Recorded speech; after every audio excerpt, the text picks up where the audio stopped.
Well, welcome to what you might call an appendix or an annex or even an epilogue to Graham Bound's fantastic presentation on Everything Changed. While I was recording it, I managed to pause the recording while I was going to show some covers at the end of the talk by Graham. So I thought I'd re-record it as I pause the recording, and so you can see them. And the first cover here is one from the chaplain that was over from Argentina in the Falklands, Father Santori. And this cover, he managed to hijack some government and a government envelope here. And you can see that he's used that to send this cover in May. And he's photographed there on the left of the picture. You can see him there. And Graham commented on him that the Reverend was lodged in the Upland Goose Hotel. In fact, Graham was also there. So the Father Santori and the other Argentine staff officers and some press were down the west end of the Upland Goose Hotel on Ross Road, while the sort of displaced locals, including Graham, occupied the east end. The segregation was quite efficient, and Santori had nothing to do with the islanders who was there. Graham thought he was very nationalistic and committed to the cause of the Malvinas, and he gave a number of barrel-thumping broadcasts that he gave the troops over a local radio before it closed down each night at about 10 o'clock. And he seemed that he was very interested in the Argentines winning the war. His job obviously was a spiritual support of the Argentine soldiers, but he was in uniform. So he didn't feel perhaps it was his duty to preach peace and have anything to do with the islanders.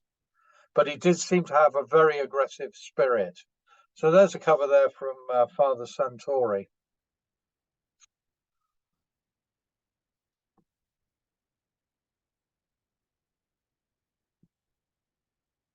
The next cover is very interesting. It's from the Chief Fire Officer, Neville Bennett, or to him.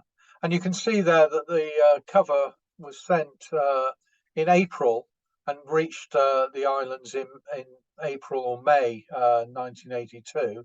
And the Falkland Islands have been crossed out. And Puerto Rivero, Islas Malvinas, Republica Argentina had been written there in ballpoint pen. In fact, it probably was April because that was the name of Port Stanley, Puerto Rivero, to a change to Puerto Argentino in May. So this probably arrived in April. And you can see a little CP 9409 Islas Malvinas Republica Argentina cachet that was also applied to the envelope. That's a fairly new cachet that we hadn't seen before.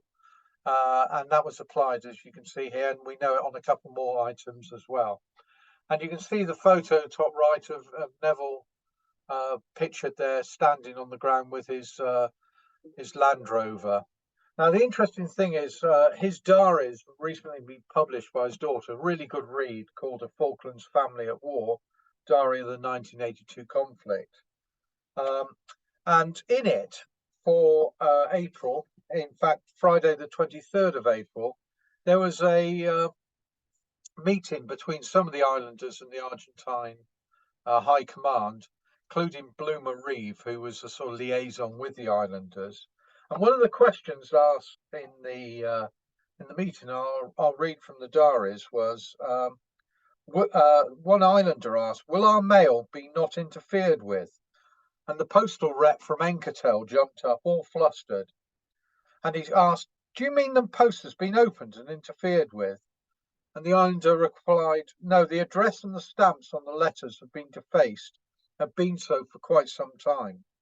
"Do you mean the letters have been opened?" "No, just defaced." If a letter is incorrectly addressed, and they obviously thought it was incorrectly addressed with Falkland Islands, if it's incorrectly addressed, it is corrected.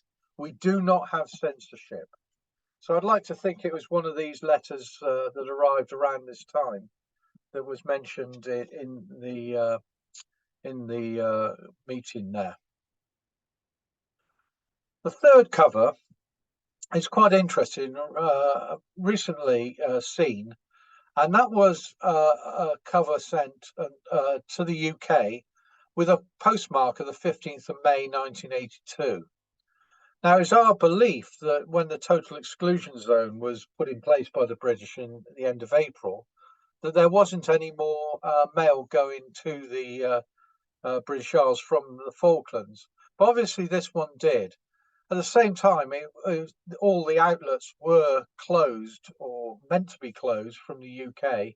There's an example to the right there of a return to sender, no outlets available label being put on an item. But I asked Graham Bound about that, and he was saying it wasn't any surprise to him that mail continued to leave the islands after the total exclusion zone was put in place. The Argentine Air Force continued to fly into Stanley using the Hercules C-130s almost every night. And it was quite incredible flying. The runway lights went on for a very short period. The plane landed, the lights were switched off again, and then the runway lights went back on for the plane to take off. And Graham often heard Argentine officers at the hotel discussing the planned arrival time.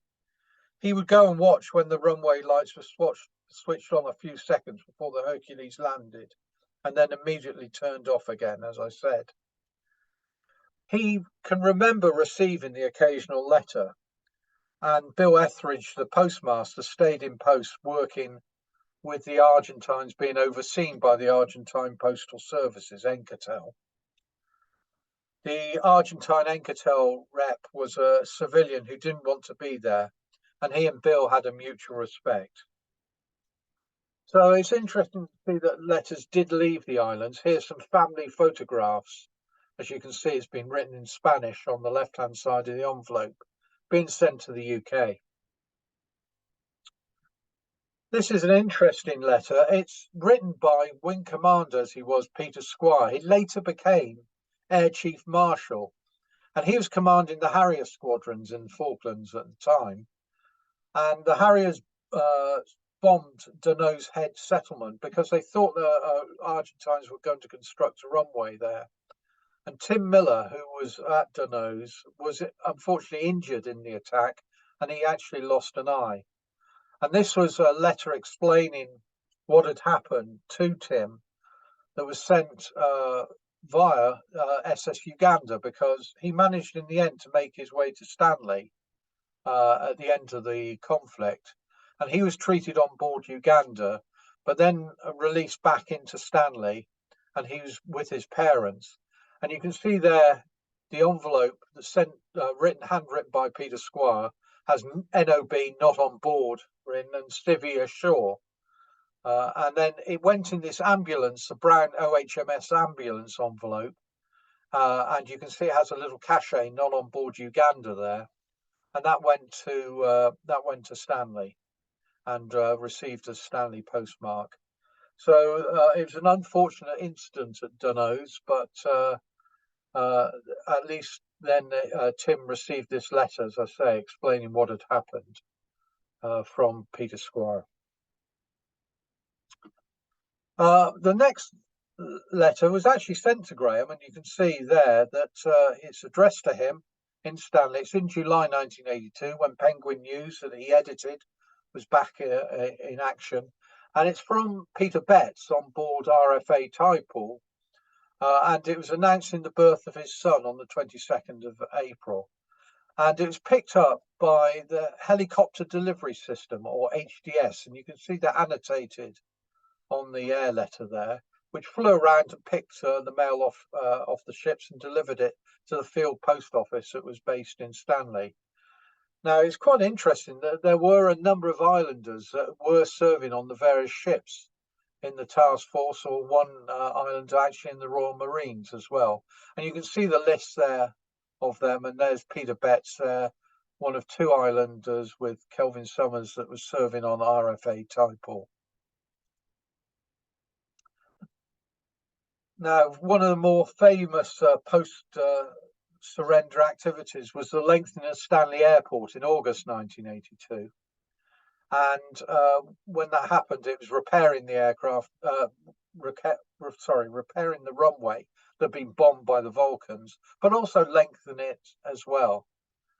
And the airport was closed for 2 weeks while this took place. And Port Harriet on the island was used for, first of all, Hercules flying over and dropping mail.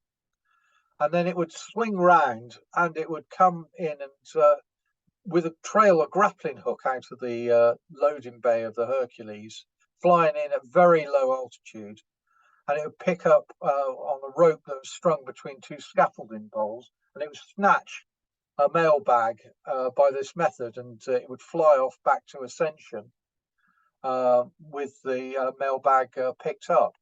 So there's both mail dropped, first of all, coming in, and there's an example here on the left, luckily annotated by Ian Strange with a nice little cachet there that showed this was an airdrop on the 24th of August. And then there's an aerogram, a civilian aerogram, going out in August 1982 back to London. And luckily it has a company receiver of Holmesdale Blake of the 31st of August. So we know it had to be picked up by the snatch mail method. Graham wrote a fantastic article in Penguin News, I think maybe reached some of the other papers as well, about his experience watching this take place on Port Harriet on what he called one of the coldest days of his life, actually freezing day, with the Falklands winter in full force. But it was an incredible feat of flying by the Hercules pilots, and kept the mail flowing during that 2 weeks that Stanley Airport was closed. And the final cover also reflects the amount of kit that was down on Ascension, including Nimrod aircraft. And actually, Nimrod aircraft flew down to St Helena in October 1982, and it did a mail drop into the sea in the Lindholm container, which was used for waterproof mail drops. So the Nimrod flew down and dropped this envelope, including in some other mail, into the sea, where it was retrieved by the islanders on St Helena.